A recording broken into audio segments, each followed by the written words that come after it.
लरसते जिस्म पर सुस्ती जरा सी भी नहीं आई, मैं जब तक घर नहीं लौटा उसे झपकी नहीं आई।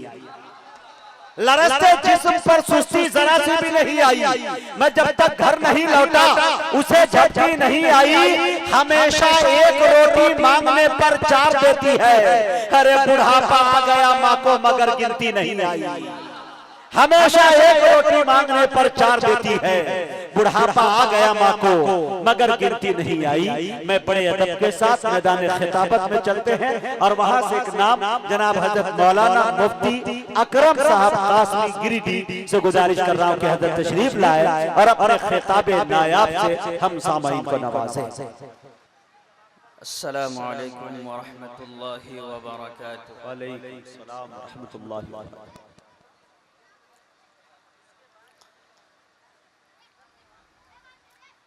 अल्हम्दुलिल्लाहि व कफ़ा व सलामुन अला इबादिहि अल्लज़ीना इस्तफ़ा, अम्मा बअद। फ़अऊज़ु बिल्लाहि मिनश शैतानिर रजीम। बिस्मिल्लाहिर रहमानिर रहीम। या अय्युहल्लज़ीना आमनू क़ू अनफुसकुम व अहलीकुम नारा वक़ूदुहन नासु वल हिजारा वक़ाल तबारक व तआला फ़ी मक़ामिन आख़र क़ुल हल यस्तविल्लज़ीना यअलमून वल्लज़ीना ला यअलमून। वक़ाल अन्नबिय्यु सल्लल्लाहु अलैहि वसल्लम अल-ग़ुलामु मुर्तहनुन बिअक़ीक़तिही। वक़ाल अन्नबिय्यु सल्लल्लाहु अलैहि वसल्लम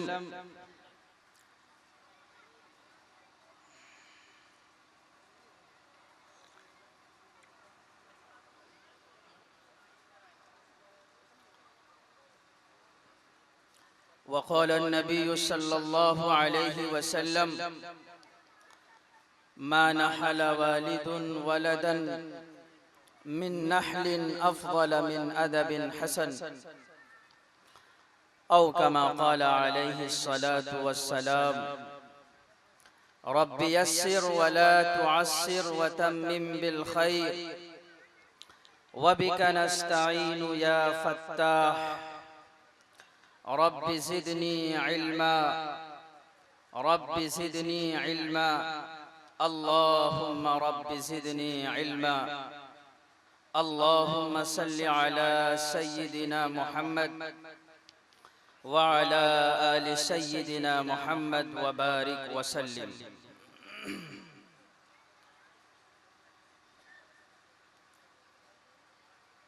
बावक़ार सदर इजलास हज़रात उलमाए किराम, शुअराए इज़ाम और मेरे बहुत ही काबिल क़द्र बुज़ुर्गों, नौजवान दोस्तों, मिल्लते बैज़ा के गयूर फ़र्ज़ंदों, पर्दा नशीन मेरी माँओं और बहनों, आज का ये आज़ीमुश्शान इजलास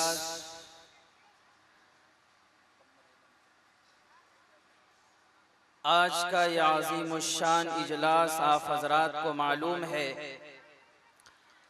कि अक़ीक़े की निस्बत पर मुनक़िद हुआ है। आली जनाब भाई सद्दाम साहब के बच्चे का अक़ीक़े मसनूना था, जिसकी निस्बत पर आज का ये इजलास मुनक़िद हुआ। और सामिईन, नाज़रीन और हाज़रीन के लिए भाई सद्दाम की तरफ से जिस्मानी ग़िज़ा के साथ साथ रूहानी ग़िज़ा का भी इंतज़ाम हुआ, उलमा और शुआरा की शक्ल में। आप हज़रात को मालूम है कि इंसान जिस्म और रूह से मुरक्कब है। अल्लाह ताला ने हमारे जिस्मों को इसी ज़मीन से और इसी मिट्टी से बनाया है और जिस्म की सारी ज़रूरतों को अल्लाह ने इसी ज़मीन के अंदर रख दी है। और जो रूह है अल्लाह ताला ने आसमान से उतारी है। हज़रत सैयदना आदम अलैहिस्सलातु वस्सलाम की पैदाइश के बाद क़यामत तक आने वाली तमाम इंसानियत की रूहों को अल्लाह ताला ने आदम अलैहिस्सलातु वस्सलाम के पुश्त से पैदा फरमाया और आलम अरवाह में पलटनों की शक्ल में फौज दर फौज वहाँ जमा कर रखा है। जब किसी रूह के आने का वक्त हो जाता है तो अल्लाह रब्बुल आलमीन माँ के पेट में उस रूह की बॉडी और उसका पैकर तैयार फरमाते हैं और ख़ास वक्त में फरिश्तों को हुक्म देते हैं और रूह उस जिस्म के अंदर, उस बॉडी के अंदर डाल दी जाती है। जिस्म यहीं से बना है, इसी मिट्टी से बना है, इसकी सारी ज़रूरत अल्लाह ने इसी ज़मीन में मुक़द्दर कर दी है। लेकिन रूह आसमान से आई है, इसलिए रूह की सारी ज़रूरतें अल्लाह ने आसमान से उतारी है। जिस्म की ज़रूरत भूख है, प्यास है, लिबास है। अल्लाह ने इन तमाम चीज़ों को इसी ज़मीन से पैदा किया।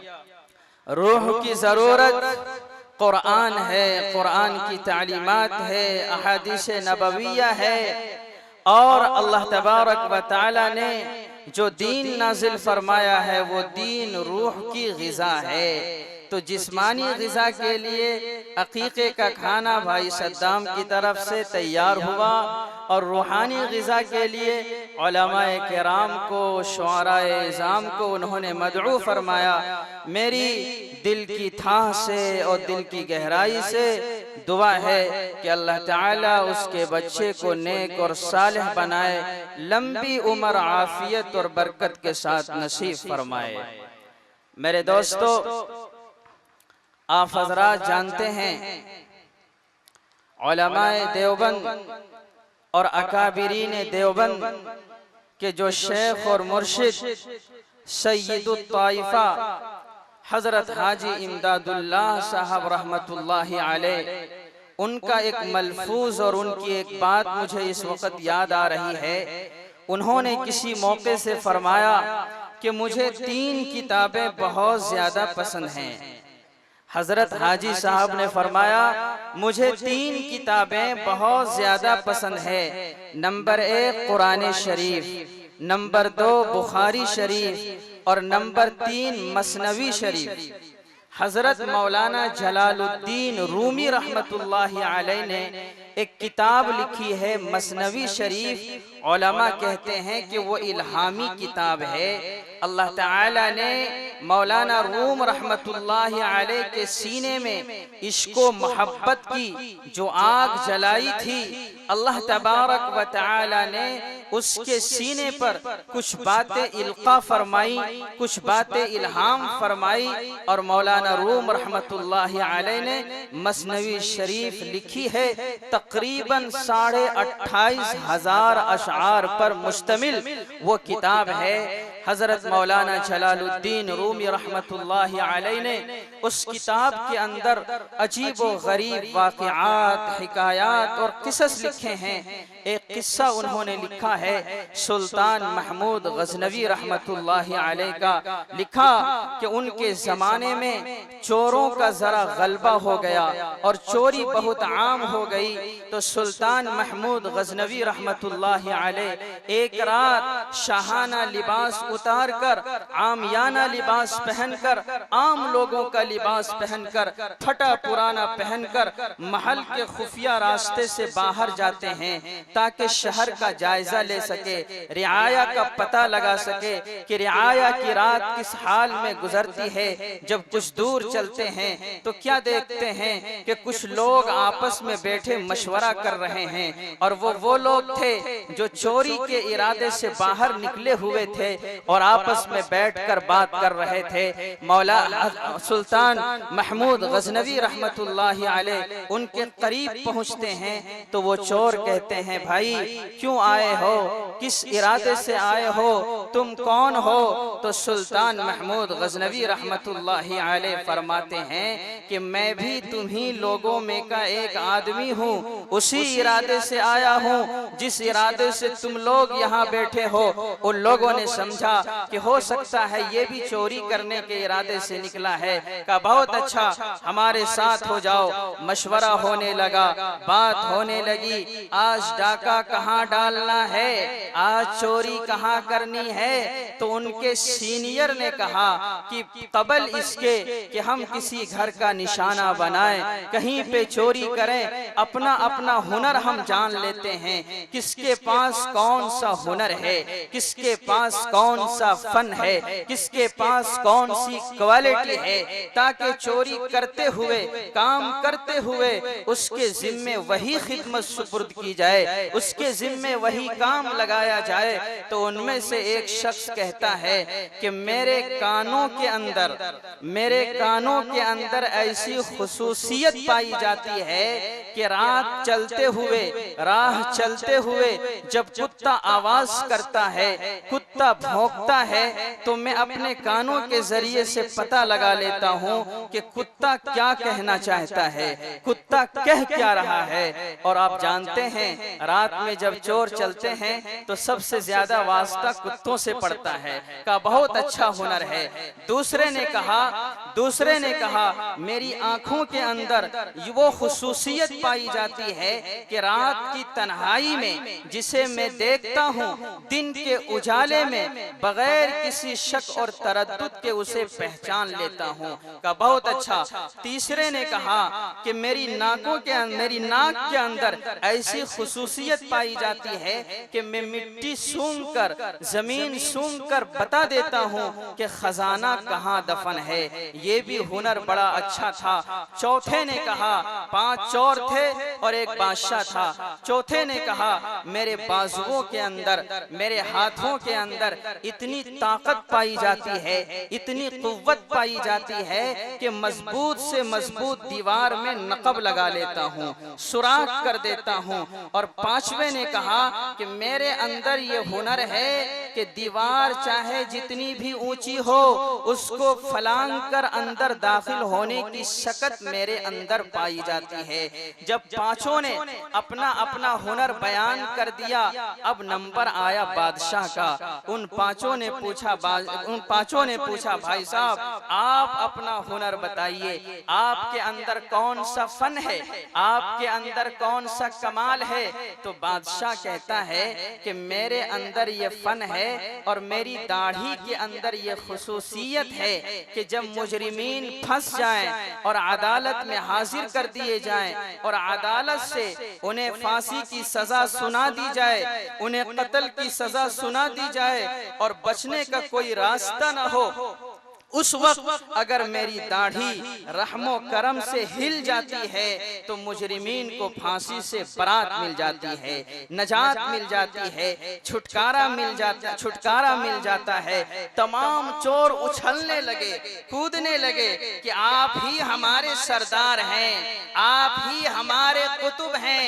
हम 5 के पास वो फन था, वो क्वालिटी थी, वो हुनर था कि उससे चोरी की तकमील तो हो सकती थी, चोरी तो हम कर सकते थे, लेकिन खुदा ना खास्ता अगर हम पकड़े जाते तो बचने का फन हम में से किसी के पास नहीं था, वो आपके पास है। इसलिए आप ही हमारे कुतुब हैं, आप ही हमारे सरदार हैं। मशवरा हुआ कि अब सारा फन और सारा हुनर हम लोगों के पास मौजूद हो गया, अब देर नहीं करना चाहिए और किसी बड़े महल में डाका डालना चाहिए। किसी बड़े महल में चोरी करना चाहिए, तो मशवरे में तय हुआ कि आज रात बादशाह के महल में चोरी की जाएगी। बादशाह साथ में है और मशवरा होता है कि आज की रात बादशाह के महल में चोरी की जाएगी। का जल्दी करो, रात तेजी से गुजर रही है। ये 6 लोग चलते हैं बादशाह के महल की तरफ। जब करीब पहुंचते हैं तो शाही महल के गिरदो पेश जो कुत्ते बैठे हुए थे वो भौंकना शुरू करते हैं, वो चिल्लाना शुरू करते हैं। तो सारे लोग पूछते हैं उससे जिसके अंदर कुत्ते की आवाज पहचानने की सलाहियत थी कि बोलो भाई कुत्ता क्या कह रहा है। तो वो कहता है कि कुत्ता बोल रहा है कि बादशाह तुम्हारे साथ है। कुत्ता ये कह रहा है कि बादशाह तुम्हारे साथ है। तो चोरों ने कहा अरे भाई तुम्हें कुत्ते की बोली उली आती नहीं, खामखा के तुम फेंक रहे थे, भला बादशाह चोरी कर सकता है? बादशाह तो अपने महल में आराम से सोया होगा। मेरे भाइयों जब माल की हवस और माल की हिर्स इंसान के ऊपर सवार हो जाती है तो उस वक्त हुनर भी काम नहीं आता है। बहरहाल सब लोग बादशाह के महल की तरफ पहुंच जाते हैं, डाका डालते हैं, नकब लगाने वाला नकब लगाता है, खजाना सूंघने वाला सूंघ कर पता बताता है कि खजाना यहाँ दफन है। खजाना बड़ी मिकदार में निकाल लेते हैं। जल्दी से खजाना तकसीम होता है और सारे लोग अपने अपने घर की तरफ रवा दवा हो जाते हैं। बादशाह बहुत गौर के साथ देखता है कौन किस रास्ते से जाता है, कौन किस घर में दाखिल होता है। 5 लोगों का पता बादशाह ने महफूज कर लिया। एक का घर ये, दूसरे का ये, तीसरे का ये, चौथे का ये, 5वें का ये, सब महफूज करके खुफिया रास्ते से अपने महल के अंदर बादशाह चला जाता है। जब सुबह होती है, दरबार लगता है, तो बादशाह सलामत अपने फौजियों को बुलाते हैं और फौजियों के खास दस्ते के सामने रात का सारा वाकया बयान करते हैं कि रात में ऐसा वाकया पेश आया। और खास दस्ते को हुक्म करते हैं उन 5 के घर चले जाओ, पता ये है, और उन सबको गिरफ्तार करके ले आओ। सुबह का वक्त था, फौजी दस्ता जब जाता है तो वो सारे चोर अपने घर में सोए पड़े थे, खजाना बंधा हुआ था, अभी खोल के देखा भी नहीं था कि क्या मेरे हिस्से में आया है। ये फौजी दस्ता उन 5 को पकड़ता है, बेड़ियों में जकड़ता है, हथकड़ियां लगाता है और बादशाह के सामने पेश कर देता है। जब अदालत में वो 5 चोर हाजिर होते हैं तो बादशाह बगैर किसी ताखीर के और बगैर किसी तरद्दुद के अपना हुक्म जारी करते हैं कि इन 5 के लिए फांसी की सजा है। रात में इन लोगों ने बहुत मुजरिमाना काम किया है, बड़ी मुजरिमाना हरकत की है, बादशाह के महल में अपना हाथ साफ किया है और किसी गवाह की जरूरत नहीं, इसलिए कि बादशाह खुद चश्मदीद गवाह है। बादशाह खुद अपनी आंखों से ये सारा मंजर बादशाह ने देखा है, इसलिए सबको फांसी पर चढ़ा दो और जल्ला दो, ले जाओ इन 5 को। जब उन 5 ने अपने लिए फांसी की सजा सुनी और मौत सर पे उन्हें नजर आई तो सबके पांव हिलने लगे, सीने में कलेजे दहलने लगे, सबके कलेजे मुंह को आने लगे, थर थर कांपने लगे। लेकिन वो चोर जिसके अंदर ये क्वालिटी थी, ये खासियत थी कि रात की तारीकी में जिसे वो देखता था दिन के उजाले में उसे पहचान लेता था। उसके चेहरे पर कभी खौफ के आसार, कभी इत्मीनान के आसार। जब ये ख्याल आता था कि अभी बादशाह की दाढ़ी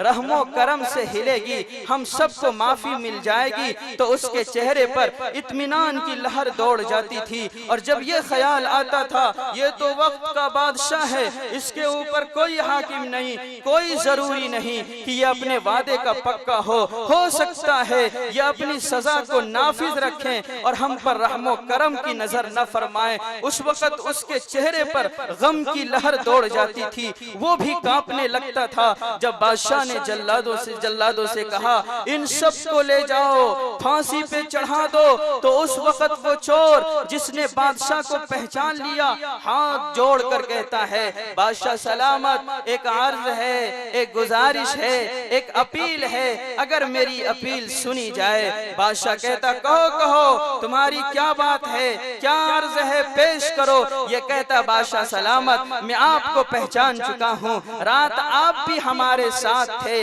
रात आप भी हमारे साथ थे। हम लोगों के पास जो फन था, जो कमाल था, जो हुनर था, जो खासियतें थी, उन हुनर ने हम सबको मौत तक पहुंचा दिया है, फांसी के फंदे तक पहुंचा दिया है, अजाब में गिरफ्तार कर दिया है, सजा का मुस्तहिक बना दिया है। बादशाह सलामत, देर न कीजिए, देर न कीजिए, हमारे कलेजे मुंह को आने लगे हैं, हमारे बदन में देखिए ना थरथराहट हो रही है। देर न कीजिए, अपनी दाढ़ी को रहमो करम से हिला दीजिए ताकि हम सबको खलासी मिल जाए, हम सबको नजात मिल जाए। मेरे भाइयों, बादशाह ने जब उस नजरे सुल्तान शनास की बात सुनी तो बादशाह ने चोरों को मुखातब करके कहा कि ए लोगों सुनो, तुम लोगों का जुर्म बहुत बड़ा था, तुम लोगों की हरकत बहुत ही घिनौनी थी, लेकिन सुनो मुझे शर्म आती है कि तुम लोगों की जमात में एक ऐसा शख्स है जिसने मुझे पहचान लिया, जो बादशाह को पहचान लिया,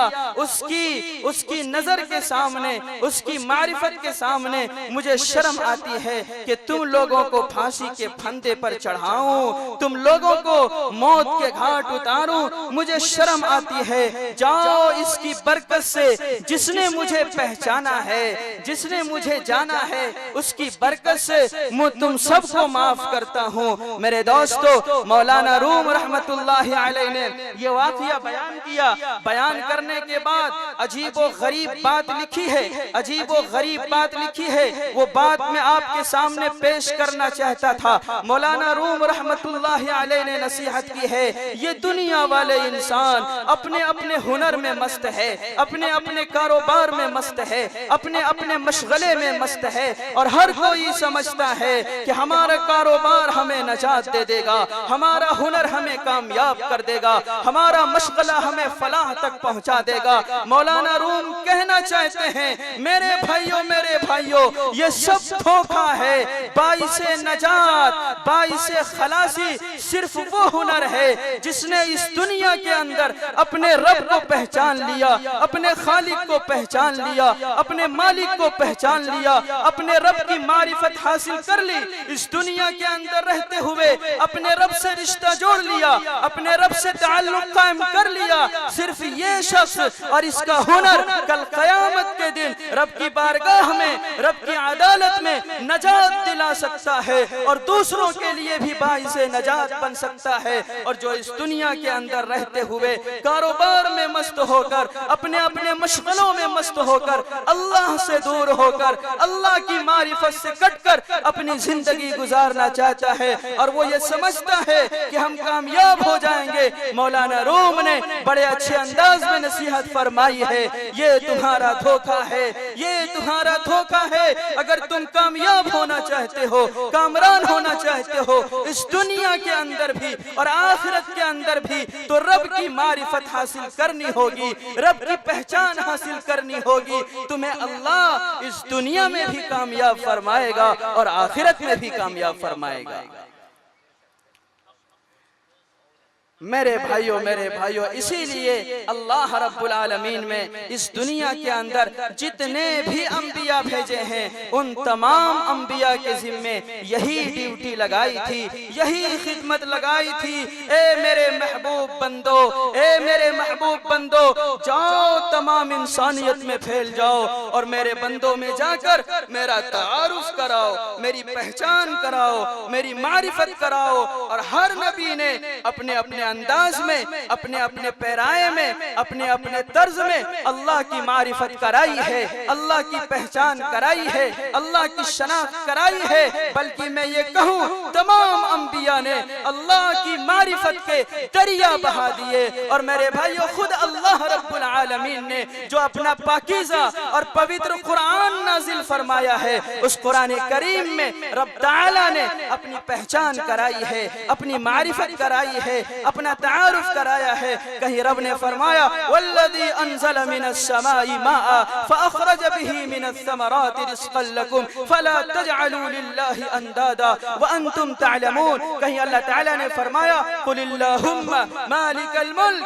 तूतिल मुल्क मन तशा व तंज़िउल मुल्क मिम्मन तशा व तुइस्सु मन तशा व तुज़िल्लु मन तशा बियदिकल खैर इन्नका अला कुल्लि शैइन क़दीर। कहीं अल्लाह ने फरमाया तूलिजुल लैल फिन नहार व तूलिजुन नहार फिल लैल व तुखरिजुल हय्य मिनल मय्यित व तुखरिजुल मय्यित मिनल हय्य व तरज़ुक़ु मन तशाअ बिग़ैरि हिसाब। कहीं अल्लाह ने फरमाया या अय्युहन नासु इत्तक़ू रब्बकुमुल्लज़ी खलक़कुम मिन नफ्सिन वाहिदा व खलक़ मिनहा ज़ौजहा व बस्स मिनहुमा रिजालन कसीरा व निसा वत्तक़ुल्लाह अल्लज़ी तसाअलून बिही वल अरहाम इन्नल्लाह काना अलैकुम रक़ीबा। कहीं अल्लाह ने फरमाया इन्नल्लाह फालिक़ुल हब्बि वन नवा युखरिजुल हय्य मिनल मय्यित व मुखरिजुल मय्यित मिनल हय्य ज़ालिकुमुल्लाह फअन्ना तुफ़कून फालिक़ुल इस्बाह वजअलल लैल सकना वश्शम्स वल क़मर हुस्बाना ज़ालिका तक़दीरुल अज़ीज़िल अलीम। कहीं अल्लाह ताला ने फरमाया इन्न रब्बकुमुल्लाहु अल्लज़ी खलक़स समावाति वल अर्द वमा बैनहुमा फी सित्तति अय्याम थुम्मा इस्तवा अलल अर्श युग़शिल लैला अन्नहार यत्लुबुहु हसीसा वश्शम्स वल क़मर वन नुजूम मुसख़ख़रातिन बिअम्रि अला लहुल ख़ल्क़ वल अम्र तबारकल्लाहु रब्बुल आलमीन। कहीं अल्लाह ने फरमाया कुल हुवल्लज़ी युरसिलुर रियाह बुशरन बैना यदै रहमती हत्ता इज़ा अक़ल्लत सहाबन थिक़ाला सुक़नाहु लिबलदिन मय्यित फ़अख़रजना बिहिल मा। कहीं रब तआला ने फरमाया वल्लाहु अंज़ल मिनस समाई माअ फ़अहया बिहिल अर्द बअद मौतिहा इन्न फ़ी ज़ालिका लआया लिक़ौमिन यस्मऊन व इन्न लकुम फ़िल अनआमि लइब्रा नुस्क़ीकुम मिम्मा फ़ी बुतूनिहा मिन बैनि फ़र्थिन व दमिन ख़ालबन ख़ालिसा साइग़न लिश्शारिबीन। कहीं अल्लाह ताला ने फरमाया वल्लाहु अख़रजकुम मिन बुतूनि उम्महातिकुम ला तअलमून शैअन वजअल लकुमुस समअ वल अबसार वल अफ़इदा लअल्लकुम तशकुरून। कहीं रब तआला ने फरमाया हुवल्लज़ी खलक़स समावाति वल अर्द वल यअलमु मा यलिजु फिल अर्द वमा यख़रुजु मिनहा वमा यंज़िलु मिनस समा वमा यअरुजु फ़ीहा व हुवर रहीमुल गफ़ूर। कहीं अल्लाह ताला ने फरमाया हुवल्लाहुल्लज़ी ला इलाहा इल्ला हु आलिमुल गैबि वश्शहादा हुवर रहमानुर रहीम हुवल्लाहुल्लज़ी ला इलाहा इल्ला हु अल मलिकुल कुद्दूसुस सलामुल मुमिन अल मुहैमिन अल अज़ीज़ुल जब्बारुल मुतकब्बिर सुब्हानल्लाहि अम्मा युश्रिकून हुवल्लाहुल खालिकुल बारिउल मुसव्विर लहुल अस्माउल हुस्ना युसब्बिहु लहु मा फिस समावाति वल अर्द व हुवल अज़ीज़ुल हकीम। कहीं फरमाया हुवल्लाहु अहद अल्लाहुस समद लम यलिद व लम यूलद व लम यकुल लहु कुफुवन अहद। हाँ मेरे भाइयों दोस्तों अजीजों बुजुर्गों, अल्लाह ने अपना तारुफ कराया, अपनी पहचान कराई, कहीं अपनी सिफात को बयान किया, कहीं अपनी कुदरत को बयान किया, कहीं अपनी ताकत को बयान किया। अल्लाह वो है, अल्लाह वो है, अल्लाह वो है जिसने आसमानों को बनाया, चांद सूरज सितारों सैयारों से आसमान को सजाया। अल्लाह वो है जिसने जमीन बनाई, इसमें फल उगाए, इसमें पौधे उगाए, इसमें पहाड़ों को बैठाया, जमीन के सीने को चाक करके इसमें समंदरों को बहाया। अल्लाह वो है जिसने आसमान से बारिश नाजिल फरमाई, यहाँ से सब्जे उगाए, सब्जियां निकाली, तरकारियां बनाई, किसके लिए? हमारे लिए, आपके लिए। अल्लाह वो है जो बादशाहत अता करता है, अल्लाह वो है जो बादशाह को बादशाहत के तख्त से नीचे उतारता है। अल्लाह वो है जो इज्जत देता है, जो जिल्लत देता है, जो मौत देता है, जो हयात देता है, जो बीमारी देता है, जो सेहत देता है, जो औलाद देता है, किसी को लड़का देता है, किसी को लड़की देता है, किसी को दोनों देता है, किसी को दोनों से महरूम कर देता है। अल्लाह वो है जो रात को दिन में, दिन को रात में दाखिल फरमाता है। अल्लाह वो है जिसके लिए चाहता है रोजी के असबाब को फैला देता है। अल्लाह वो है जिसके लिए चाहता है रोजी को तंग कर देता है। हाँ मेरे भाइयों, दोस्तों, अजीजों, बुजुर्गों, अल्लाह वो है जिसने हमें तुम्हें सारे इंसानों को पैदा किया, बड़े अच्छे अंदाज में, बड़े खूबसूरत अंदाज में, सारी कायनात से अफजल अशरफ हमें और आपको पैदा किया। अल्लाह ने हमारी तख्लीक को कुरान करीम के अंदर बयान किया। 4 कस्में उठाई हैं, 4 कस्में उठाई हैं। वत्तीन, कसम है इंजीर की, वज़ैतून, कसम है जैतून की, वतूर सीनीन, कसम है तूर पहाड़ की, वहाज़ल बलदिल अमीन, कसम है शहर मक्का की। लक़द खलक़नल इंसान, लक़द खलक़नल इंसान फी अहसनी तक़सीम। ए इंसानों, ए मर्दों, ए औरतों, ए इंसानी तबकात के लोगों, हमने तुम्हें सबसे बेहतरीन साजे में ढाला है। मेरी मारिफत चाहते हो, मेरा तारुफ चाहते हो, मेरी पहचान चाहते हो, सारी कायनात में गौर करो, आसमानों को देखो, मेरी पहचान मिल जाएगी। जमीन के निजाम को देखो, मेरी पहचान मिल जाएगी। अगर ये सारी कायनात में तुम गौर नहीं कर सकते हो तो 5 फुट के बदन में, 6 फुट के बदन में तुम गौर कर लो, तुम्हें मेरी मारिफत मिल जाएगी, मेरी पहचान मिल जाएगी। मेरे भाइयों, हमारा आगाज कैसा है, हमारी इब्तिदा कैसी है? अल्लाह ताला ने हम सबको इतना खूबसूरत बनाया है। किससे बनाया है? मनी के नापाक कतरे से बनाया, जो कपड़े में लग जाए, चादर में लग जाए, बिस्तर में लग जाए, जहां कहीं भी लग जाए, हमें उस वक्त तक चैन नहीं आता जब तक के धोकर, जब तक के खुरच कर हम उसे साफ न कर दे। अल्लाह ताला ने उस नापाक कतरे से हमारे और तुम्हारे जैसा खूबसूरत इंसान बनाया। वल्लाहु जअल लकुमुस समअ वल अबसार वल अफिदा। गौर करो अपने बदन के अंदर, अल्लाह ने तुम्हें 2 पैर दिए, 2 हाथ दिए, आंखें दी, नाक दिए, जबान दी, दांत दिए, सोचने और समझने के लिए अल्लाह ने दिमाग दिया, मैदे का निजाम रखा, जिगर रखा, गुर्दा रखा। वफी अनफुसिकुम अफला तुबसिरून। मेरे बंदो, तुम अपनी जात में गौर करो, अपने आप में गौर करो कि अल्लाह ने तुम्हें कैसे पैदा किया। तुम मेरी कुदरत को जान लोगे, तुम मुझ तक पहुंच जाओगे, मेरा तारुफ हासिल कर लोगे, तुम्हें मेरी पहचान मिल जाएगी।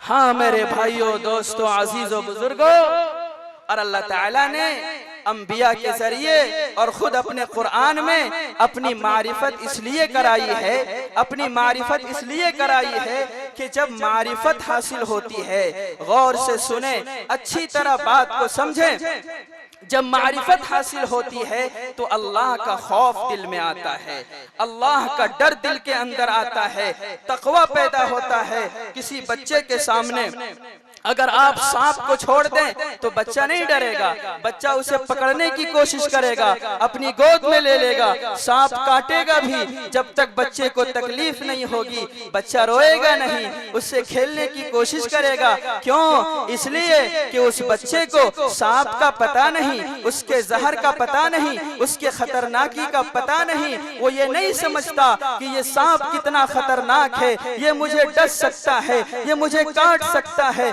इसके जहर से मेरी मौत आ सकती है। इसकी मारिफत बच्चा नहीं रखता। लेकिन एक समझदार बच्चा किसी बड़े के सामने आप सांप को छोड़ दें, जो ही वो सांप को देखेगा वो तेजी के साथ दौड़ लगाएगा, भागेगा, चिल्लाएगा, हो सकता है कमजोर दिल का होगा, बेहोश भी हो सकता है। क्यों? वो सांप के बारे में जानता है, उसकी मारिफत रखता है, उसकी पहचान रखता है कि ये काटेगा तो मुझे नुकसान पहुंचेगा, मेरी मौत भी हो सकती है। तो जब पहचान हासिल होती है तो खौफ दिलों के अंदर आता है, डर दिलों के अंदर आता है, तकवा पैदा होता है। और जब इंसान के दिल में अल्लाह का, मालिक का, खालिक का खौफ आता है तो इंसानों के लिए आमाल पे खड़ा होना, नेकियों पर चलना आसान हो जाता है, और गुनाह के रास्ते पे जाना, गुनाह के कामों को करना इंसान के लिए मुश्किल हो जाता है। और जब अल्लाह का खौफ नहीं होता, अल्लाह का डर नहीं होता। मेरे भाइयों, आज किस चीज की फिजा बनी है, हमारे कैसे हालात हो गए हैं, अल्लाह का खौफ नहीं। किस तरह हम बेदीनी वाली जिंदगी गुजार रहे हैं, किस तरह बेदीनी वाली जिंदगी हम गुजार रहे हैं। हराम लुक़्मे हम अपने पेट के अंदर दाखिल कर रहे हैं, रिश्वतों से अपने जेब को हम गर्म कर रहे हैं, न जाने कितने गुनाह के काम हम कर रहे हैं। इसकी वजह यह है कि अल्लाह की मारिफत, अल्लाह की पहचान और अल्लाह की शनाख्त हमारे दिलों के अंदर नहीं है। इसीलिए अल्लाह ताला ने जो शरीयत नाजिल फरमाई है, जो दीन नाजिल फरमाया है, अपने हबीब जनाब मुहम्मदुर रसूलुल्लाह सल्लल्लाहु अलैहि वसल्लम पर जो तरीका नाजिल फरमाया, जो दीन नाजिल फरमाया, उस दीन में, उस शरीयत में सबसे पहला हक बच्चों का माँ बाप के ऊपर जो बताया गया है, वो ये बताया गया कि इंसानों, अगर तुम्हारे घर में कोई बच्चा पैदा हो जाए, कोई बच्ची पैदा हो जाए, कोई औलाद तुम्हारे घर के अंदर अल्लाह नेमत की शक्ल में दे, तो सबसे पहले बच्चे का हक माँ के ऊपर, बाप के ऊपर जो आयद होता है, वो ये कि उसे पैदा करने वाले की मारिफत कराए, उसकी पहचान कराए, उसकी शनाख्त कराए। शरीयत ने हुक्म दिया, जब बच्चा पैदा हो जाए तो ताखीर किए बगैर उसके दोनों कान में अजान के कलिमात कहो, तकबीर के कलिमात कहो, यानी अल्लाह की बड़ाई, अल्लाह की ताकत, अल्लाह की कुदरत की पहचान कराओ। उसके दोनों कान में कहो अल्लाहु अकबर, अल्लाहु अकबर, अल्लाहु अकबर, अल्लाहु अकबर। अल्लाह बड़ा है, अल्लाह बड़ा है, उसकी जात बड़ी है, उसकी ताकत बड़ी है। अशहदु अल्ला इलाहा इल्लल्लाह। बच्चे के कान में अल्लाह की वहदानियत की तारीफ करो कि अल्लाह यकता है, अकेला है, तन्हा है, उसका कोई शरीक नहीं। अशहदु अन्ना मुहम्मदर रसूलुल्लाह। बच्चे को बताओ, उसके दिल में ये बात उतारो कि बच्चों, जिस रब ने तुझे पैदा किया, जिस खालिक ने तुझे पैदा किया, जिंदगी गुजारने के लिए जो तरीका, जो नमूना तुम्हारे लिए चुना है, वो जनाब मुहम्मदुर रसूलुल्लाह सल्लल्लाहु अलैहि वसल्लम का तरीका तुम्हारे लिए मुंतखब किया है। हय्या अलस सलाह, हय्या अलस सलाह, हय्या अलल फलाह, हय्या अलल फलाह। ए मेरे बच्चे, ईमान के बाद, तौहीद के बाद, इस्लाम के बाद जो सबसे अफजल अमल है, जो सबसे अफजल अमल है, सुनो, वो नमाज है, वो नमाज है, वो नमाज है। कामयाबियों का जीना है, कामयाबियों की बुनियाद है। मेरे भाइयों, अल्लाह ने पहला हक ये बताया उस शरीयत के अंदर कि सबसे पहले अपने बच्चे के कान के रास्ते से उसके ज़हनो दिमाग में, उसके दिल में, उसके रगो रेशे में मेरी मारिफत कराओ, मेरी कुदरत की बोलो, कबल इसके कि शैतान अपना पैगाम पहुंचा दे, शैतान अपनी बात पहुंचा दे, शैतान अपना ऐलान कर दे। और शैतान का पैगाम क्या है, शैतान की बात क्या है? इन्नमा यामुरुकुम बिस्सूइ वल फहशा। हाँ, शैतान बेहयाई की बात करता है, गुनाह की बात करता है, जुल्म की बात करता है, रिश्वत की बात करता है, नाइंसाफी की बात करता है, गाने बजाने की बात करता है, बेराह रवी की बात करता है। हाँ, शैतान वो रास्ता दिखाता है जो रास्ता उसे रब से दूर करता है, रब की रहमत से दूर करता है। हाँ, शैतान वो रास्ता बताता है जो रास्ता उस बच्चे को जहन्नम के करीब करता है। तो कहा, ए माँ तुम भी सुन लो, ए बाप तुम भी सुन लो, और ए वो लोगो जो माँ बनने वाली हो, जो माँ बाप बनने वाले हो, सुन लो। जब तुम्हारे घर के अंदर कोई बच्चा पैदा हो, कोई बच्ची पैदा हो, तो ताखीर किए बगैर सबसे पहले उसके कान में रब की मारिफत कराओ, यानी उसके दाएं कान में अजान के कलिमात कहो और बाएं कान में तकबीर के कलिमात कहो। मेरे भाइयों, मौलाना फारूक साहब बड़ौदवी दामत बरकातुहुम, जो जामिया इस्लामिया इशाअतुल उलूम अक्कल कुआं के उस्ताज़े तफसीर व हदीस हैं, उन्होंने अजीब व गरीब एक बात लिखी है। मैं कल मुताला कर रहा था तो मेरी आंखों से वो वाक़िया गुजरा, मैंने सोचा कि आपको उसमें शरीक कर लूं। हजरत ने लिखा है कि इंडिया में एक अखबार निकलता है, टाइम्स ऑफ इंडिया।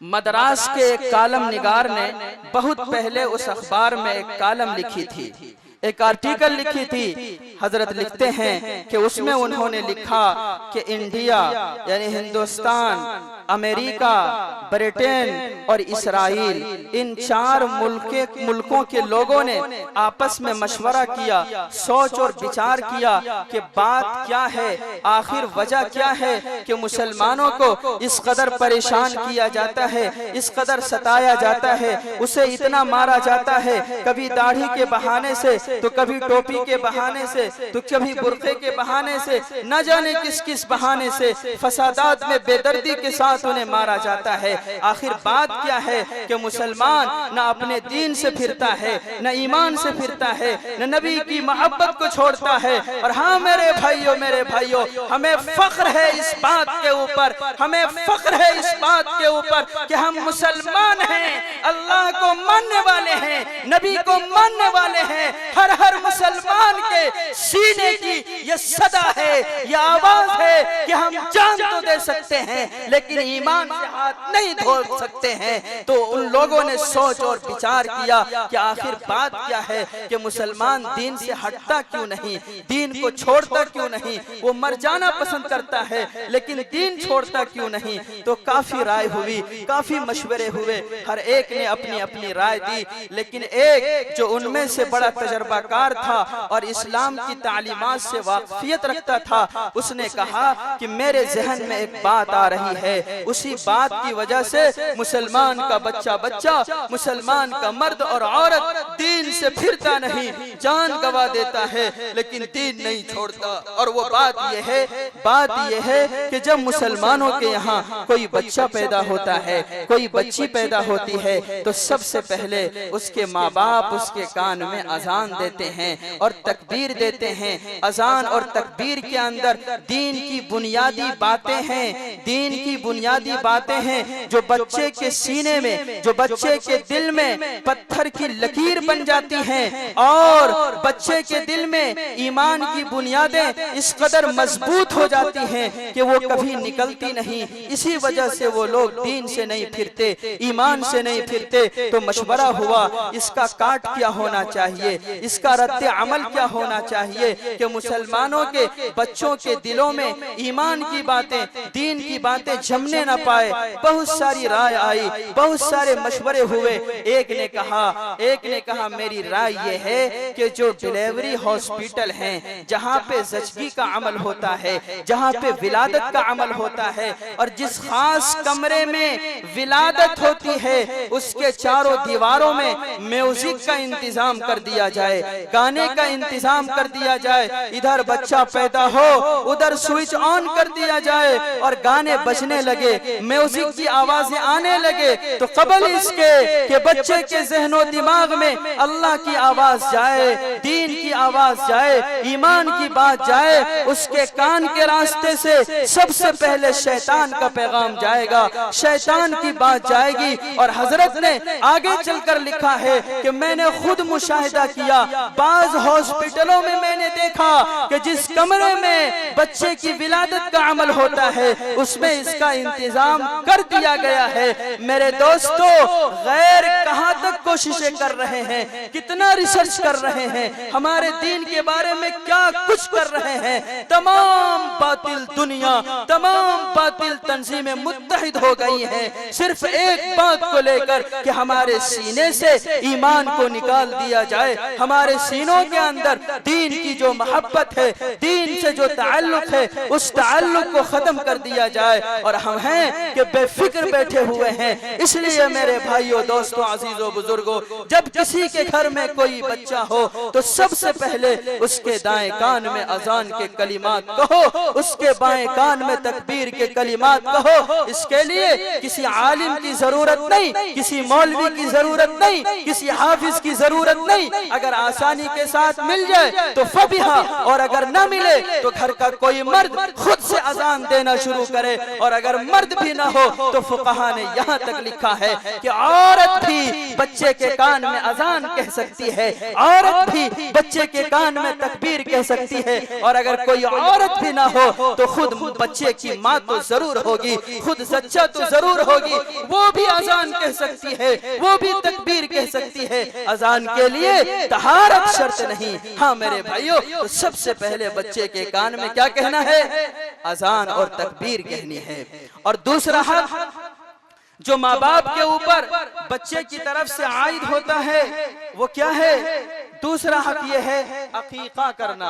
जो आज अकीके का प्रोग्राम मुनक़िद हुआ है, अकीका करना। मेरे दोस्तों, वक्त बहुत कम बचा हुआ है, 1 घंटे का वक्त मिला था, मुझे बातें कुछ हालात के हवाले से करनी चाहिए, और इस वक्त जो अहम मसला है तालीम और तरबियत का, उस पर भी मुझे कुछ बातें अर्ज करनी थी। वक्त बहुत तेजी से गुजर रहा है, जल्दी जल्दी आप हज़रात सुन लें। दूसरा हक क्या है? बच्चे का माँ बाप के ऊपर अकीका करना। मेरे दोस्तों, आका अलैहिस्सलातु वस्सलाम ने फरमाया, अल गुलाम मुर्तहनुन बिअकीकतिही। जब भी कोई बच्चा पैदा होता, कोई बच्ची पैदा होती है, तो वो गिरवी रखा हुआ होता है, अकीके के जानवर के बदले में रहन रखा हुआ होता है, बंधक रखा हुआ होता है।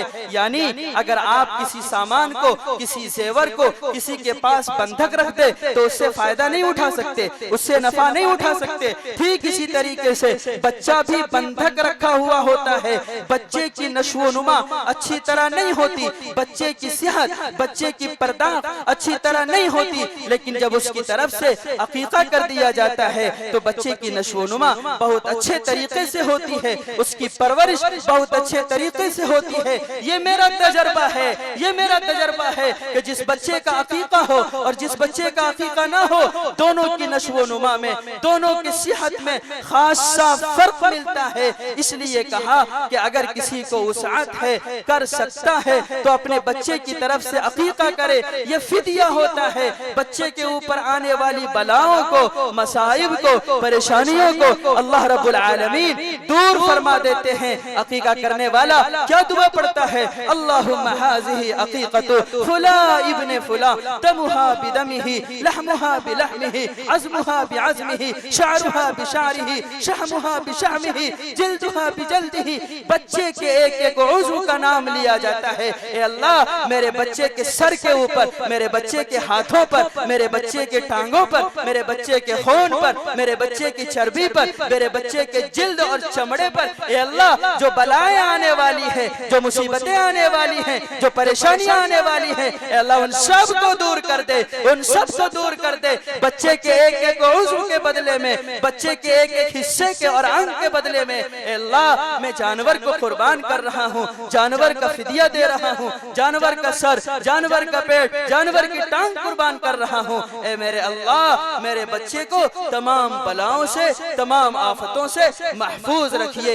ये बच्चे की तरफ से माँ बाप के ऊपर दूसरा हक है। और तीसरा हक जो सबसे बड़ा हक है, मैं बातों को समेट लिया, अकीके के ताल्लुक से और कुछ बातें थी जो मुझे करनी थी, वक्त इसकी इजाजत नहीं देता है। मेरे दोस्तों, एक वाकया याद आया।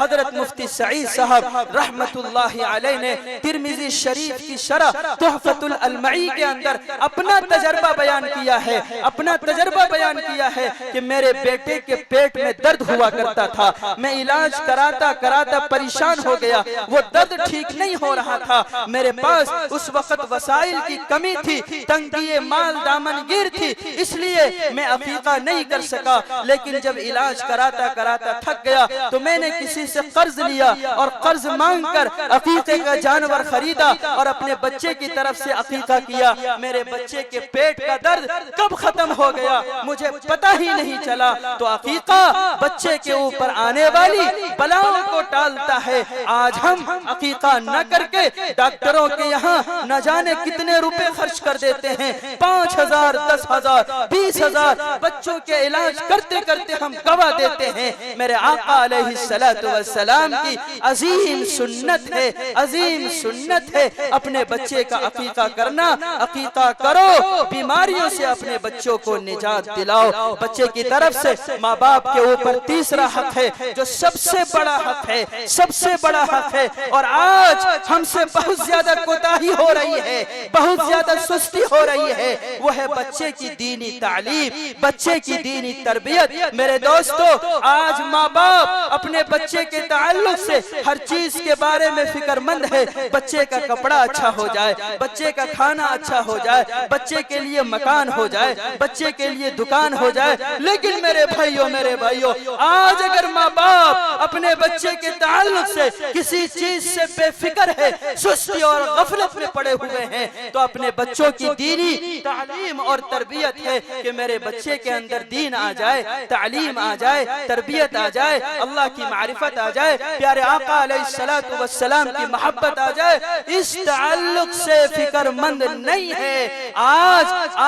माँ बाप के पास अपने बच्चों को लेकर बैठने का टाइम नहीं है, मोबाइल में घंटों गुजारने का टाइम है, चाय के होटल में बैठने का टाइम है, दोस्तों के साथ मटर गश्ती करने का टाइम है और रात भर बात करने का टाइम है। लेकिन अपने बच्चों के साथ मिलजुल कर बैठने का वक्त नहीं है कि बच्चे के ज़हन और दिमाग में अल्लाह की मारिफत कराई जाए, प्यारे आका अलैहिस्सलातु वस्सलाम की मारिफत कराई जाए। मेरे दोस्तों, मुफ्ती सनाउल हुदा साहब दामत बरकतहुम ने अभी एक मजमून लिखा है और हमारे बिहार का अजीबो गरीब नक्शा खींचा है। उन्होंने कहा, मेरे पास बिहार के मुख्तलिफ अजला से, मुख्तलिफ हलकों से, मुख्तलिफ अतराफ से मेरे पास फोन आते हैं कि बच्चियां गैरों के साथ निकल के जा रही हैं, बच्चियां गैरों के साथ भाग रही हैं। मेरे दोस्तों, एक मुसलमान के नजदीक सबसे ज्यादा कीमती सरमाया ईमान का सरमाया होता है, नबी की मोहब्बत का सरमाया होता है।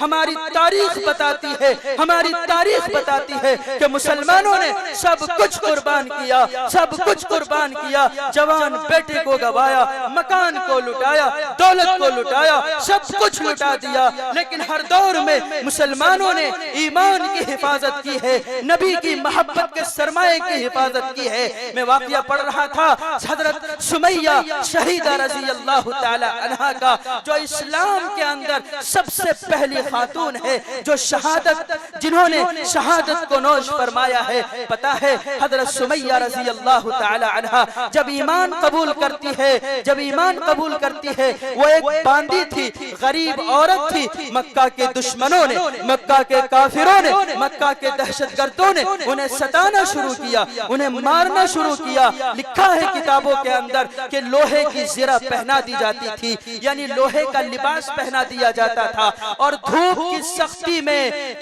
सख्ती में गरम रेत के ऊपर लिटा दिया जाता था। वो बूढ़ी औरत थी, कोई जवान औरत नहीं थी, वो बूढ़ी औरत थी, उसे लिटा दिया जाता था। कुफ्फार ऊपर से लात घूसों की बरसात करते थे और कहते थे, ए सुमैया, तुम ईमान से फिर जाओ, नबी की मोहब्बत को दिल से निकाल दो, अल्लाह अल्लाह करना छोड़ दो। मेरे नौजवानों, मेरे बुजुर्गों और मेरी माए बहने, अगर मेरी बात को सुन रही हैं तो अपने दामन के अंदर झांक कर देखे कि आज हमारे अंदर अल्लाह से ऐसी मोहब्बत है, अल्लाह से ऐसा ताल्लुक है, क्या हम नबी के दीन पर मर मिटने के लिए तैयार हैं? आखिर क्या वजह है कि हमारे घर से हमारी बच्चियां गैरों के साथ जा रही हैं, अपने दीन को छोड़ के, अपने ईमान को छोड़ के? उनके माँ बाप कहाँ सोए पड़े हैं? क्या ये अचानक पेश आता है, अचानक हादसा है? नहीं मेरे भाइयों, कोई मकान अचानक नहीं गिरा करता है। पहले मकान में दरार पड़ती है, पानी जाता है, रिश्ता रहता है। जब मकान मखदूश हो जाता है, मकान कमजोर हो जाता है, फिर वो जमीन के ऊपर गिरता है। अचानक कोई मकान नहीं गिरता, कोई बच्ची अचानक निकल के नहीं भागती है। एक लंबी दास्तान होती है, मोबाइल के जरिए से, मखलूत तालीमात के जरिए से, न जाने किन किन बहानों से गैरों से ताल्लुक बनाती है, गैरों से कनेक्शन जोड़ती है और माँ बाप अपने बच्चों के ऊपर एतमाद करके सोए रहते हैं। मेरे भाइयों, अपने बच्चों के दिल के अंदर, अपनी बच्चियों के दिल के अंदर ईमान की मोहब्बत को जगाइए, अपने बच्चों के दिल के अंदर नबी की मोहब्बत को जगाइए। हजरत सुमैया रज़ी अल्लाह तआला अन्हा को जब कुफ्फार सताते थे, मारते थे और कहते थे ऐ सुमैया तुम दीन से फिर जाओ, दीन से फिर जाओ, तो बार बार वो बूढ़ी औरत, वो ज़ईफ औरत जिसके खून सूख रहे थे, गोश्त नहीं थे, सिर्फ हड्डियों का ढांचा बन गई थी, वो बार बार कहती थी हमारी सो जाने, हमारी सो जाने। नबी पाक सल्लल्लाहु अलैहि वसल्लम पर कुर्बान एक दिन रात के वक्त जब घर आती है, अबू जहल उसके घर पहुंच जाता है और अबू जहल कहता है ए सुमैया तुझे ईमान छोड़ना पड़ेगा, तुझे दीन छोड़ना पड़ेगा, तुझे कुरान छोड़ना पड़ेगा, और नहीं छोड़ोगी तो देखो मेरे हाथ में नेज़ा है, इसी नेज़े से तुम्हें हलाक कर दूंगा, तुम्हें मार दूंगा। वो सुमैया कहती है ए अबू जहल ऐसा ईमान हमारे नौजवानों के अंदर होना चाहिए, हमारे बच्चों के अंदर होना चाहिए, हमारी बच्चियों के अंदर होना चाहिए, सब कुछ कुर्बान करने के लिए तैयार हो जाए, लेकिन ईमान का सौदा, नबी की मोहब्बत को सौदा इन्हें बर्दाश्त न हो। हजरत सुमैया कहती थी ए अबू जहल, ए अबू जहल तो मेरे जिस्म से, मेरे बदन से जान को तो निकाल सकता है, जान निकाल सकता है, लेकिन ईमान और नबी का दीन और नबी का लाया हुआ कुरान नहीं निकाल सकता। हाँ मेरे भाइयों, दोस्तों, आज़ीज़ बुजुर्गों, अपने बच्चों के अंदर दीन की तालीम और दीन की तरबियत, अपने घरों के अंदर ऐसा माहौल कायम करिए, अपने घरों के अंदर ऐसा निजाम बनाइए, हमारे बच्चे तो घर के माहौल के अंदर ये सीख जाए कि अल्लाह की मोहब्बत क्या है, नबी की मोहब्बत क्या है, नबी की बात क्या है, नबी का नाम क्या है, नबी का काम क्या है, नबी के अखलाक क्या है, नबी के किरदार क्या है। इसके लिए किसी मुअल्लिम की जरूरत नहीं, किसी मकतब की जरूरत नहीं, किसी मदरसे की जरूरत नहीं। मुसलमान के हर घर और घराने का माहौल ऐसा होना चाहिए कि उस माहौल में, उस घर में जो बच्चा परवान चढ़े, जो बच्चा पले, जो बच्चा बढ़े, उसके रगो रेशे में ईमान की मोहब्बत आ जानी चाहिए, नबी का नाम ज़बान पर आ जाना चाहिए। लेकिन अफसोस की बात है, इतना बड़ा मजमा है, इतना बड़ा मजमा है, आप तो सुनेंगे, एक कान से सुनेंगे, दूसरे कान से निकाल कर चले जाएंगे।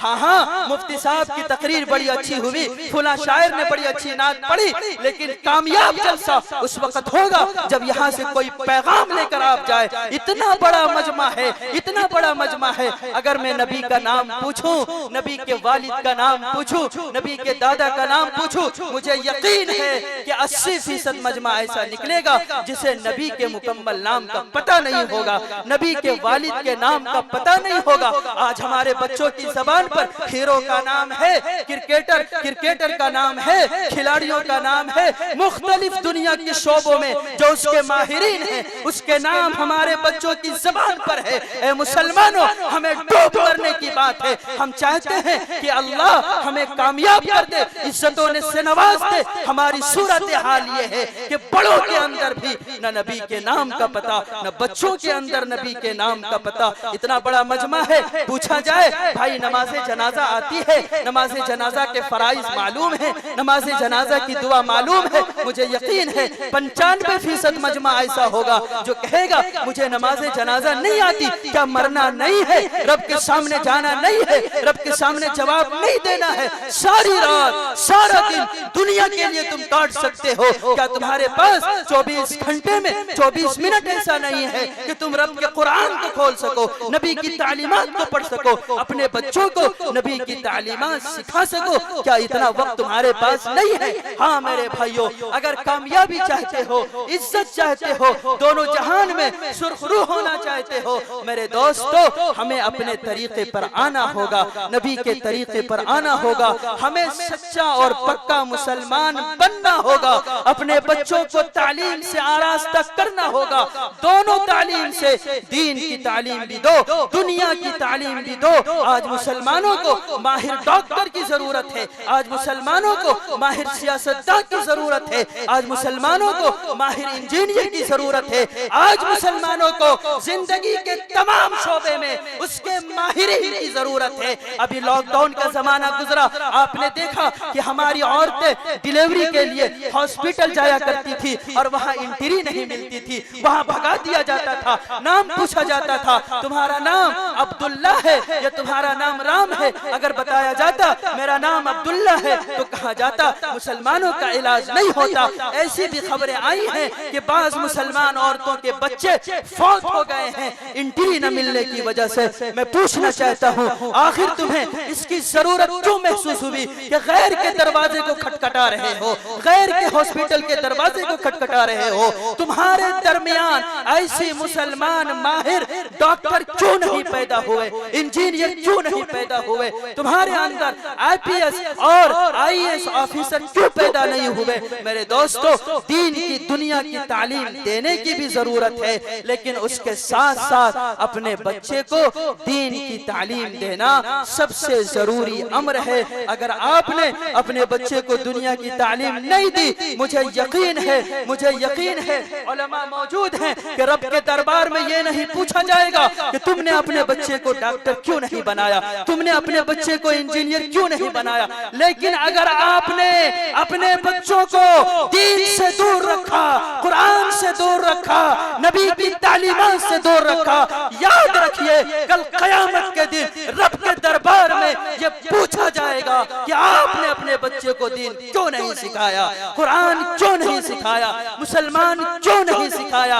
आज सूरत हाल ये है, आज अलमिया ये है, और सबसे बड़ा मसला ये है कि दीनदार घरानों में बेदीनी बहुत तेजी के साथ घुस रही है। जिस घर में हाजी है, जिस घर का बूढ़ा नमाजी है, उसके बच्चे नमाज नहीं पढ़ते, उसके बच्चे हलाल और हराम की तमीज नहीं रखते, और ये बूढ़ा बाप और बूढ़ी माँ अपनी नमाज पे, अपने हज पे, अपने रोजे पर मुतमईन है कि ये हज और ये रोजा और ये नमाज हमें बचा लेगी। याद रखिए रब के दरबार में ये सवाल होगा, माज़ा अल्लमता व माज़ा अदबता, तूने अपने बच्चे को क्या सिखाया, तुमने कैसा अदब दिया, ये रब के दर में सवाल होगा। अगर हमने इसकी तैयारी यहाँ नहीं की और अपने बच्चों की सही तरबियत नहीं की, तो याद रखिए ये बच्चे हमारा दामन पकड़कर ढेर सारे आमाल के बावजूद, ढेर सारी इबादत के बावजूद, ये बच्चे हमारे दामन को पकड़कर वहां ले जाएंगे जहां वो खुद जाए।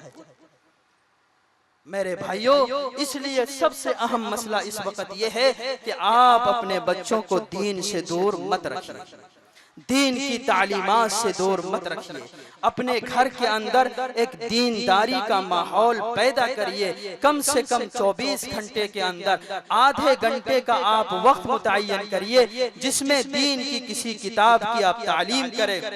घर की औरतों को बिठाकर, घर के बच्चों को बिठाकर, सबको मिलजुल कर बैठकर आपस में दीन की किसी किताब की तालीम करें, ताकि आपके घर के अंदर दीन का माहौल पैदा हो। छोटे छोटे बच्चों को आप दीन सिखाएं, अपनी तहजीब सिखाएं, अपनी सिकाफत सिखाएं, अपना कल्चर सिखाएं। इस तरह सिखाएं, ए मेरे बच्चे देखो, तुम मुसलमान हो, तुम भी खाना खाते हो, तुम भी कपड़ा पहनते हो, तुम भी सोते हो, तुम भी बैतुल खला जाते हो, तुम भी वहां से निकलते हो, और देखो एक गैर का बच्चा वो भी खाना खाता है, वो भी कपड़ा पहनता है, वो भी बैतुल खला जाता है, वो भी इस्तिंजा करता है, वो भी सोता है। मेरे बच्चे, तुम्हारे काम में और उसके काम में क्या फर्क है? आप बच्चों के सामने सवाल करें, बच्चा जवाब देगा, सही जवाब नहीं होगा, फिर आप अपने बच्चों को सिखाएं, देखो मेरे बच्चे, खाना हम भी खाते हैं, खाना वो भी खाता है, लेकिन मुसलमान और मुसलमान का बच्चा जब खाना खाता है तो खाने से पहले अल्लाह का शुक्र अदा करता है,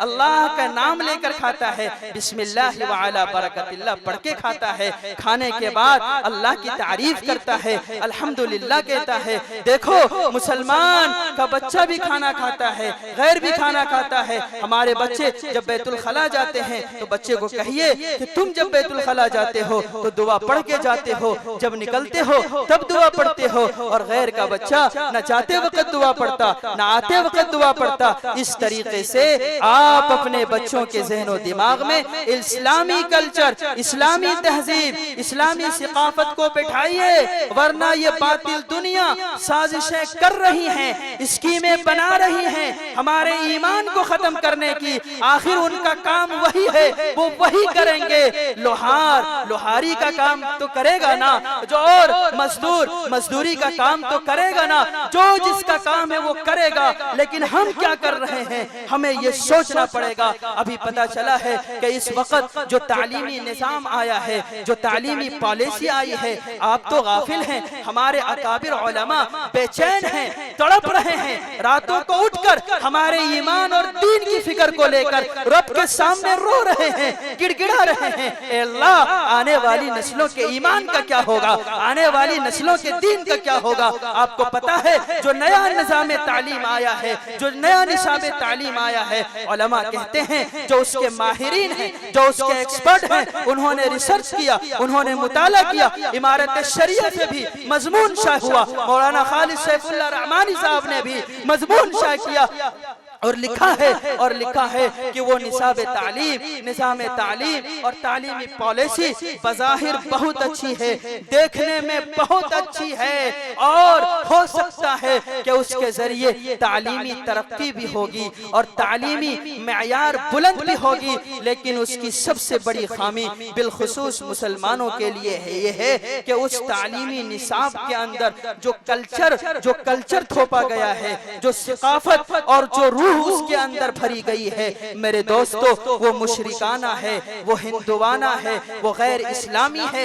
लेकिन उसका नाम हिंदुवाना कल्चर, हिंदुवाना तहजीब, हिंदुवाना सकाफत उसका नाम नहीं दिया गया, बल्कि उसका नाम दिया गया है भारत का कल्चर, भारत की तहजीब, भारत की सकाफत। अब कौन शख्स ऐसा होगा जो भारत का रहने वाला हो और उस तालीमी निजाम के खिलाफ एहतजाज करे, उसके खिलाफ खड़ा हो जाए? अगर कोई खड़ा होगा तो इसका मतलब यह है कि देशद्रोही के इल्जाम में पकड़ लिया जाएगा, गिरफ्तार कर लिया जाएगा। मेरे दोस्तों, ऐसे वक्त में जब माहौल इस कदर मुखालिफ हो जाए तो मेरे दोस्तों, हमें अपने ईमान के ताल्लुक से, अपने दीन के ताल्लुक से, अपने बच्चों के ताल्लुक से हमें और ज्यादा फिक्रमंद हो जाने की जरूरत है। मुसलमानों के घराने का कोई बच्चा ऐसा न बचे जो कुरान न जानता हो, जो नबी की तालीमात से ना वाकिफ हो। हर घर का हर बच्चा मकतब जाए, हर बच्चा मदरसा जाए, कम से कम दीन की बुनियादी तालीमात वो जरूर सीखे। आखिरी बात कह के मैं अपनी बात खत्म करूंगा, मुझे लगता है मेरा वक्त पूरा हो गया। मेरे दोस्तों, एक मुसलमान के घराने में दीन की किताब की तालीम होती थी, तो बाप ने, ये भी वाक़या मुख्तसर करता हूँ, तो बाप ने अपने बच्चे के ज़हन दिमाग में नबी की मोहब्बत डाली थी, नबी की तालीमात डाली थी। जब बाप इस दुनिया से जाने लगा, रुखसत होने लगा, तो अपने बच्चे को बुलाया और बुलाकर एक नसीहत की, और अजीबो गरीब नसीहत की। कहा अपने बेटे से, मेरे बेटे, मेरे नबी बहुत शान वाले हैं, बहुत मकाम वाले हैं, बहुत ऊंचे रुतबे वाले हैं। सुनो, मैंने पूरी जिंदगी अपने नबी का नाम बगैर वुजू के नहीं लिया, बगैर वुजू के नहीं लिया। जब भी नाम लेने की जरूरत पड़ती थी, पहले वुजू करता था, फिर नबी का नाम अदब से लेता था। मेरे बच्चे, मेरी आखिरी वसीयत है, आखिरी नसीहत है कि तुम भी कोशिश करना कि पूरी जिंदगी अपने नबी का नाम बगैर वुजू के नहीं लेना।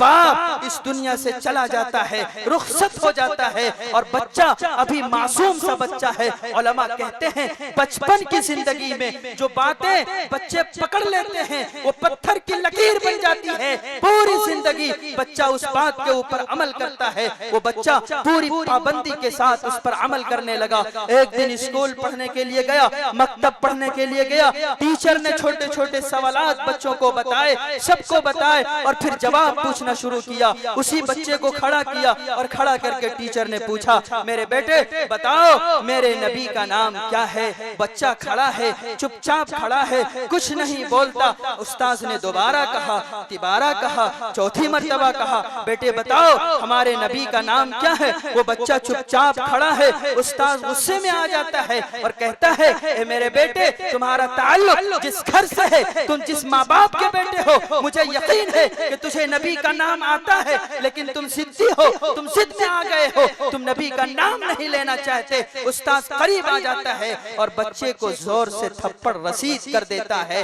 बच्चा बिलक कर रोने लगता है, यहाँ तक कि घंटी बज जाती है, छुट्टी हो जाती है, नाश्ते की छुट्टी हो जाती है। सारे बच्चे नाश्ता करने के लिए क्लास के बाहर चले जाते हैं। वो बच्चा अपने टेबल पर बैठा बैठा सर झुकाए रोने लगता है। थोड़ी देर रोता है, फिर बाहर निकलता है, फिर बाहर निकलता है और बाहर निकलने के बाद अपना चेहरा धुलता है, हाथ और पांव धुलता है, यानी मुकम्मल वुजू करता है। और वुजू करने के बाद दोबारा क्लास के अंदर आके बैठता है। फिर उस्ताद आता है और खड़े होकर सवाल करता है, ए उठ जाओ और बताओ मेरे नबी का नाम क्या है। अब वो बच्चा अपनी सीट पे खड़ा होता है और बहुत ही इत्मीनान के साथ जवाब देता है, हमारे नबी का नाम हजरत मोहम्मद मुस्तफा सल्लल्लाहु अलैहि वसल्लम। बच्चा इतना कहता है और उसकी आंख से आंसू निकल जाते हैं। बच्चा रोने लगता है। उस्ताद उसके करीब आता है और कहता है, मेरे बेटे बताओ तो सही, तुम्हारी आंख से आंसू क्यों निकल गए? अभी तो मैंने मारा नहीं, मारा था नाश्ते से पहले, अभी तुम्हारे आंख से आंसू क्यों निकल आए? तुम्हारी आंख से आंसू क्यों छलक गए? तो वो बच्चा कहता है, उस्ताद जी बात दरअसल ये है कि जब मेरे बाप का इंतकाल होने लगा, मेरे अब्बा जान का इंतकाल होने लगा, मेरे अब्बा जान के अंदर नबी की मोहब्बत, नबी का इश्क बहुत ज्यादा था। जब उनका इंतकाल होने लगा तो उन्होंने एक नसीहत की थी, मेरे बेटे मेरे बेटे मेरे बेटे मेरे बेटे, तुम नबी का नाम पूरी जिंदगी बगैर वुजू के नहीं लेना।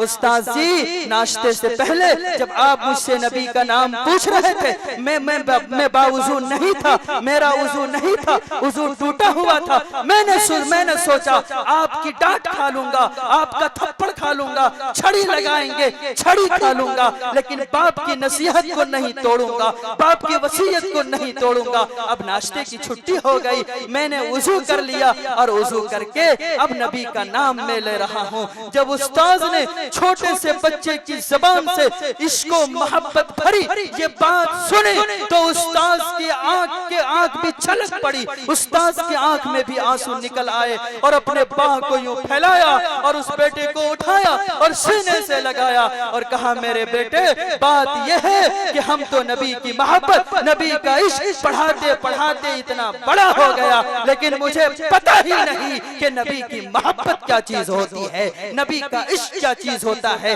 मेरे भाइयों, जब घर के अंदर दीन का माहौल होता है, तालीम का माहौल होता है, तो बच्चों का मिजाज, बच्चों का जहन यूं बनता है, यूं बनता है। फिर उस घर का बच्चा चाहे कुफ्र के माहौल में चल जाए, कुफ्र के जमघटे में चल जाए, वो अपने ईमान पर, अपने दीन पर जमा रहता है और अपने दीनी शनाख्त के साथ वो कायम रहता है। इसलिए मेरे दोस्तों, अजीजों, बुजुर्गों, आप अपने घर की फिक्र कीजिए, अपनी फिक्र कीजिए, वरना हो सकता है कि आने वाली नस्लें हमारे घरों के अंदर ऐसी पैदा हो जाए जो कलीमे से तो दूर हो, कुरान से तो दूर हो, नबी की तालीमात से तो दूर हो, लेकिन उसके जबान पर गाने हो, फिल्मी डायलॉग हो, हीरो और हीरोइन, अदाकार और अदाकाराओं के नाम हो। इसलिए आप अभी मुतनब्बे हो जाइए और अपने घर की तालीम और तरबियत के लिए तैयार हो जाए। अल्लाह रब्बुल आलमीन हम सबको कहने और सुनने से ज्यादा अमल की तौफीक मरहमत फरमाए। व आखिरु दावाना अनिल हम्दुलिल्लाहि रब्बिल आलमीन।